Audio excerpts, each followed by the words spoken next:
রাগ অভিমানের পর সম্পর্কে একটা মায়া মমতা আসে, আর এই মায়া মমতা মানুষকে ভালোবাসতে বাধ্য করে রাখে। যে মানুষটি অভিমানের পর তোমাকে এগিয়ে বলতে পারে না ভালোবাসি, সে মানুষটি আর যাই হোক তোমার নয়। সবটুকু দিয়েও এই মানুষটিকে তোমার করে রাখতে পারবে না। তার চেয়ে বরং নিজেকে সময় দাও।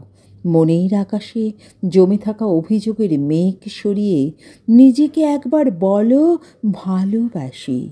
নিজেকে ভালোবেসে মুগ্ধ হয়ে যাও। এই পৃথিবীর কেউ তোমাকে ভাঙতে পারবে না। তুমি তুমি নিজের জন্য, হ্যাঁ, তুমি নিজের জন্য ভালো থাকো, ভালো থাকো।